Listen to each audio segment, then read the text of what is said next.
2001, nalipat kami sa sa Hulo. Dinala kami doon sa Hulo. Tapos yung first experience ko na encounter doon din sa Hulo. January 2002. Sa kasamaang palad, napatyan kami ng isa, nangundiran ng dalawa, tapos naribiran kami ng ng 126 ng kalaban doon sa Makam. Kasi outnumber kami sa kanila kasi kami sa 6 company, tatlong team, tapos yung isang team galing pa ng 17 company. Pwede mo ba ikwento sa amin yung buong pangyayari na yan? Kung ano ang pakay nyo doon sa lugar na yan? Yung namin doon sa sa operasyon, yung purpose namin doon, yung hanapin si Commander Bravo. Robot pala yun. Tapos during nga nag-jump off ang sa amin, search and destroy sa mga Sayap group. Tapos sa mga breakaway ni pamumuno ni Normis Suarez.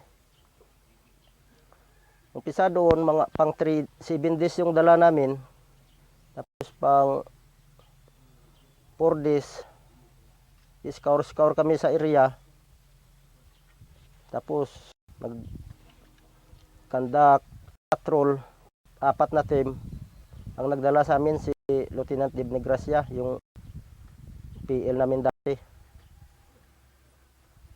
Tapos nakarating kami sa isang bahay na walang tao. Pala, yung kalaban, nasa lang, unahan mga 100 to 200 meters doon. Pero hindi rin nila kami na-detect na pumasok na kami doon. Yung pakay namin doon, nagpunta kami sa bahay kasi nahanap kami ng ng tubig kasi naubusan kami ng tubig. Tapos yung tropa namin na iba, yung one team, nag-advance ng kunti, nagpunta doon sa bahay. Yun pala, may kalaban doon sa sa may bahay. Tapos unang putok, may natamaan yung yung kalaban, pero hindi namin na recover yung katawan. Tapos gumanti na, tapos nagsigaw-sigawan pa. Sabi ng Abu Sayyaf, isip 26 isip company. Yung team leader namin si Sarit Gurmate sa kabilang team, sigaw rin sana Ranger, pero sige lang sila silipay sa sa niyog na tinitingnan kung isip talaga. Kaya may patsis man sila. Sabi nila isip, pero yung iba pala pag sigaw-sigaw, yung iba nga kalaban maneuver doon sa kaliwat kanan. Tapos doon na nagpukpukan, alauna hanggang yun 5. Tapos yung isang kasama namin yun na namatay. Tapos kami, tatlong kumpanya, pero may sila ang iniwan namin doon sa sa mga gamit namin. Kasi iniwan namin yung pack 16 at saka 4. Malapit lang yung distansya namin sa kanila, tag 200 meters to 400. Tapos nga napapukpok na kami doon, outnumber kami sa kalaban. Kami ng reinforce, pero hindi nakarating yung nakalapit kasi mag-reinforce sila. Binabanatan rin sila ng kalaban. Yung nangyari doon, kalaban, tapos kami, tropa, tapos kalaban na naman. Tapos tropa na naman, kalaban. Parang napaikutan kami. Tapos pag request kami ng ng kanyon, wala rin. Kasi mahirap daw patamaan kasi sa likod lang kami ng bundok eh. Hanggang paghapon, MG na lang yung yung naka-suporta doon sa amin. Paano nangyari yung ganun na sistema, Sente? Ano ba yung... Lead scout pa ako noon, yung briefing, yun lang mag-conduct ng operation kasi nandun yung presence ni Commander Robot sa area na yun. Hindi ba na-determine na kung ilang klaseng unit ang nandun sa area? Ay, hindi na-determine kung ang doon sa loob. Wala bang sinabi ng mga friendly troops sa inyo? Mayroon, pero malayo rin sila. ibang unit. Paano nangyari na sumigaw-sigaw ng SF ito? Bakit naniwala naman ang team leader niya na Ay, hindi siya naniwala kasi tinitingnan niya kung isip talaga kasi yung busis ng sumisigaw, Muslim. Hindi rin Tagalog, hindi Ilonggo, hindi Bisaya, Muslim yung busis. Kaya inupakan na lang niya. Pero hindi natamaan. Doon na nag-umpisa ng enkwentro. paano nangyari yung kwentro i-detalye mo sa amin ng mga Yung umpisa, nung nagpatrol kami, patrol sila Rico ng tubig. Nung umpisa kami nag-move galing doon sa may ORP namin. Alas 12, nakarating kami doon mga alauna. Kasi dandahan yung namin lakad, tactical. Pagdating doon, may nag-advance pa na kasi yung SOP namin pag nandito yung command group, may mag-advance na one team para ma-clear doon. Tapos yung remaining team sa right o left flank yung security. Wala man kami doon nakuha na tubig kasi parang iniwan ng yung may-ari yung bahay, tapos yung mga tubig parang mahirap rin kasi sa ulan pa sila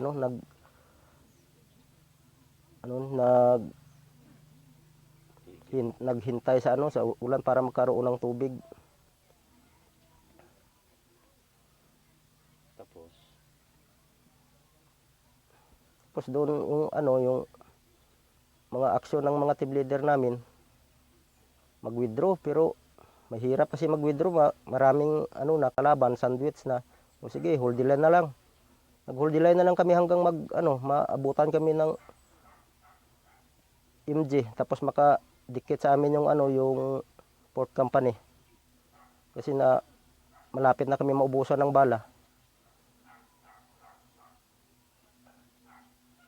pagkatapos ng Pagkatapos, gawa na naman kami ng ng improvised mga street na ng paglagyan ng wounded namin, tapos yung isa na patay.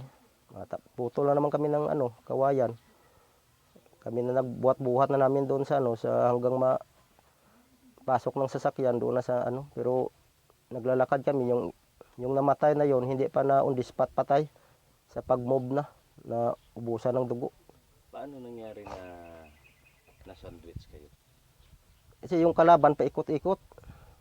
May mag-ikot dito sa kabila, mayroon dito sa kabila. Anong ang reaksyon na ginawa niya naman? Yung immediate namin doon, na lang, hold the line na lang talaga doon sa sa area hanggang maabutan kami ng reinforce. Pagkatapos ng paano paano kayo nakipaglaban habang naka-hold the line? Ano ang ginawa niyong SOP? Yun pa rin ang Ranger SOP, yung body-body na lang, kasi pag wala kang kabady doon baka yung baril mo mag-stoppage. Di, mas maganda may kabady ka, may maka-security pa sa mo, sa sarili mo o kabady mo. Paano kayo naka-extract hit doon sa area ng kalaban na anong ginawa niyong paraan para hindi kayo mapasok talaga na Tapos may magpaputok kami. return fire?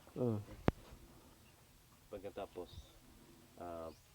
mga ilang araw bago dumating ang ilang oras bago dumating ang reinforce?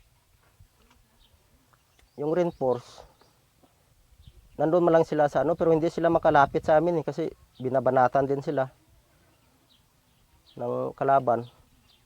Kaya hindi sila malapit mo lang yung 200 to 400 meters. Tumatawag rin sa radyo nga, malapit na kami, malapit na. Tapos, o sige, hinihintay namin kayo kasi wala na kaming wala nang bala. Kunti na lang, natirahan lang ako doon ng 4 na short na magasin. Kasi nagsitipid rin kami, yung briefing ng team leader namin, kung hindi talaga mag-withdraw ang kalaban, yung team natin, ganito yung plano. Paano nangyari doon? Nag-withdraw ba ang kalaban? Hindi. Nag-withdraw sila. Ilang oras ang pupukan bago nag-withdraw? 1:30 nag-umpisa, natapos 5:00 ng hapon. Anong plano dito?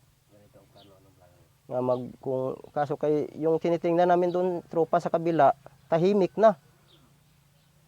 Kaya yung team namin nandoon pa man sa sa naka-hold line pa doon sa mga puno-puno ng niyog, lansones. Binalikan kami ng team leader namin doon. Ang ganitong plano kung pagdilim, pag wala talagang reinforce, yung team natin buo pa man, magdandahan tayo Kasi yung sa kabila doon na team, Magdandanan. mag-exit. Kasi wala na kaming wala nang imikan yung ibang team doon, tahimik na. Yung sabi ko sa sarili ko dito na siguro to, hanggang dito na lang tayo. Tapos, nung pagtahimik na, yung kalaban hindi na rin pumuputok. Tapos, bigla namang doon nag-volume of fire sa kabila. Uy, nagsabi ko, pasalamat ako na may may buhay pa pala doon sa kabila. Kasi matagal naghinto yung putukan doon sa kabila, hindi na gumaganti yung yung tropa. Nagtitipid rin pala ng bala doon sa kabila. Tapos pagka na buhay rin kami nung dumating na yung narinig namin yung ng MG. Nung gabi. Nung alas 5 yun, alas 5 ng hapon. Kasi yung sabi ng rin ng taga doon sa baba, lusiling daw doon sa busbos sa hulo. Sabi namin dito sa amin mainit man. Hindi makalipad ang yung MG kasi umuulan, lusiling na. Hindi sila maglipad. Pero pinilit nila na lumipad para makatulong doon sa amin sa area. Pagkatapos, doon na pag nag-bombing sila, request sila nag-bombing, yung opisyal na namin nag-guide doon. Doon na nagtahimik na withdraw na yung kalaban, tapos kami dandahan na rin nag-atras hanggang na namin yung na yung wounded na maikarga ipalabas doon sa area. Hanggang doon na dumaan kami sa ORP namin, kinuha namin yung mga gamit namin hanggang nag-strikit na kami hanggang doon sa sa maabot ng sasakyan para makuha yung wounded at saka patay. Pagkatapos ng ang reaction. Wala, bumaba na kami hanggang bumalik kami sa may hill doon sa may sa pagpinamat dyan ni Litibwin, Captain Tibwin. Kaya doon man kami dati nag TCP. Paano mo naisip na hanggang doon na lang ngayon? Kasi kung hindi magdating yung reinforce, wala na kaming ang suporta na bala. Ano ang pakiramdam mo nung nasabi mo na Ng ng Panginoon, at least kung mamatay ka talaga doon, yun na, hanggang doon na lang. At least mabawas-bawasan kunti yung yung kasalanan. na pumasok ba sa isipan mo nung kasalukuyan ng bakbakan, pumasok ba sa isipan mo yung Sa time na yon, binata pa ako noong 2002. Nagkaasawa na ako noong 2004.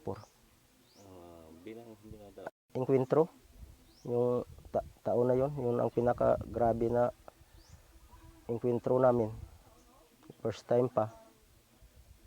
Wala pang karanasan kung ano ba talaga yung sa encuentro. Kaya may takot rin. Paano mo kinontrol ang takot mo? At tinitingnan ko man yung kasamahan ko, kaya na ko yung control kong takot ko. Tinitingnan ko yung kasamahan ko, okay pa man. Tapos, ay ako noon, bali lead scout, slant nang ako ang pangalawa nga senior sa namin sa team. Tapos inalalayan ko rin yung team leader na ganito, parang pahay moral rin sa ka-team namin na huwag tayo atras kasi dito na to, tapusin na lang natin to. Nung nakita mo ba nung time na may tinamaan sa inyo? Yung kabats ko si Sergeant Torsar. Anong pakiramdam mo nung tinamaan siya? Sinigawan ko na lang, "Ching, iwanan mo na yung pack mo. Atras ka na." Pati hayaan mo nang yung radyo. Malayo rin kasi yung distansya niya sa amin, yung kabats ko sa ibang team yun. Bali, silang leading team, kami ang pangalawa. Doon sila na sa open, na tsambahan doon sila sa open. first bore, tamaan siya. Buhay siya. O nasa ano karon sa PSG. Anong suporta na ginawa mo habang nag-iwid? Anong pag hindi pa kami nakaalis sa area, yung team pa namin doon nag-recon fire para yung ang nagdala ng ng wounded makaalis na makadistansya. Yung team namin doon nagsuporta pa ng recon fire. Yung kasama mo kanina na sinasabi mo na sinagawa mo na, Cheng, iwanan mo na yung backpack mo. Anong ginawa mo action doon? Yung action ko doon, wala man kasi malayo man sa akin. Tapos sinigawan namin na, Ching, iwanan mo na lang yung pack mo. Yung kalaban, nandyan na pa, garas up yung kalaban eh. Iniwan na lang niya doon sa puno ng nyug. Tapos, anong ginawa niyo nakikita mo? At tumakbuan sa pumunta sa gitna. Kasi may area rin kami na, na linalagyan ng doon, ng wounded. Doon rin mismo sa sementeryo man ng Muslim. May butas man doon. Doon linalagay yung mga wounded. Pagkatapos ng dumating ang MG, doon ka nabuhayan. Oh. Kasi may suporta na sa taas. Ang port company na rin nakaling up sa amin. Pagkatapos nun, paano ka nag-distract? Nag-move na pa labas by company.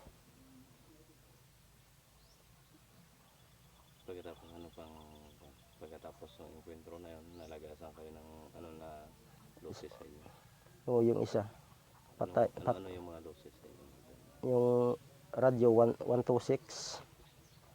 Yun man lang ang na wala sa amin.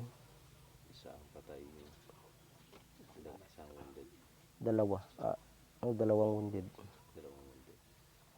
Pagkatapos ng ano pang mga enkwentro na naranasan? Pagkatapos bumalik kami sa Busbos, tapos after mga 2 years, balik na naman kami dito sa Davao. Ang papel ko naman is assistant team leader. Sa time na assistant team leader ako, wala mang enkwentro na masyado yung kumpanya namin. Tapos after 2 years, nagtambay kami dito sa Davao area. Balik na naman kami doon sa sa Hulo. Tapos marami ring enkwentro yung kumpanya, pero hindi na ako nakasali kasi may may time na ma-reserve kami yung team namin. May rotation man kasing reserve noon. Yung pinaka-the worst na enkwentro mo naranasan? Yung anong 2008, bumalik naman kami sa Davao. Tapos 6 company pa rin ako. Tapos naman kami, yung area namin sana sa Cumbal province, pero pagdating namin sa Davao Port, kinarga kami ng 6x papunta naman dito sa may Pigkalagan area. Yung plano sana bantay sa eleksyon, pero na divert sa sa operation kasi maraming unit rin ang kailangan ng ranger. Yung operasyon doon sa may Dapyawan complex, sa may Dato Saudi Ampatuan. Doon rin na enkwentro, isang batalyon kami doon, pero ako, yung papel ko, team leader ako. Kasi yung team leader namin, nandun pa sa headquarter sa 64 kasi doon yung batalyon TCP. Tapos nag-take over ako nga assistant team leader. During fight doon sa may Dapyawan, yung team ko na designate na magbantay sa sa may kabilang sa may river, kasi may creek doon na maliit. Tapos bakante, walang tropa na naggwardya doon. Tapos yung sa unahan namin 10 company. Rin doon nung bakbakan, umpisa nag-reinforce kami sa 10 company. Tapos ng kain pananghalian hanggang umaga yung enkwentro. Walang tulugan, walang kain ng hapunan. Yung kinain namin biskwit lang, biskwit. Tapos inom ng tubig, kung may juice ka, inom. Nung pagka kinabukasan, after 2 days, kami, yung 6 company, bali may ginatag na Golf Charlie, yung clear namin yun. Clear, tapos request bombing, 105. Pagka inumagahan doon, nga, doon kami sa, nakadistansya kami sa batalyon. Na kami doon na unay sa 105. Binagsakan kami ng 105 ang sa distansya ko. Ganito kag sa saging yan, no? Yung na malapit lang. 50 meters. Malayo na yung 50 meters. Kasi sa puno ako ng niyog nag-drop, tapos yung bala doon rin pumatak sa isang niyog. Sa harap ko lang mismo. Tapos akala ko patay na ako. Kasi grabe ang impact ng ng bala ng 105. Di, tumayo ako. Punta ako doon sa opisyal, sir. Ano ba yung request niyo, sir? Yung natin, sir, location, papatakan ng ng 105. Sabi ng opisyal, hindi na. Ako, sir, sir, okay, marami tayo dito, sir. Patay tayo nito, sir. Di, sabi ng nag-graduate ng FA, drop muna kayo kasi may pa yan, may kabady pa yan na isang bala. Buti yung isang bala, malayo na yung yung lumampas sa amin. Mga 200 meters na. Kasi sa unahan namin may masukal. Diyan ang nirequestan ng ng opisyal namin na babagsakan ng bala. Si Sir Ginsula pa noon nagdala sa amin.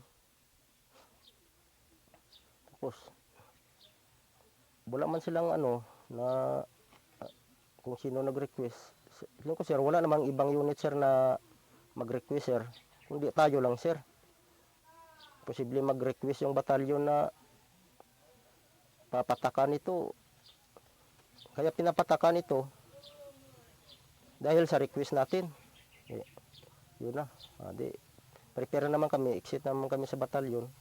Sinundo kami ng doon, ng tangke. Yun sa may daan. Para security rin sa amin.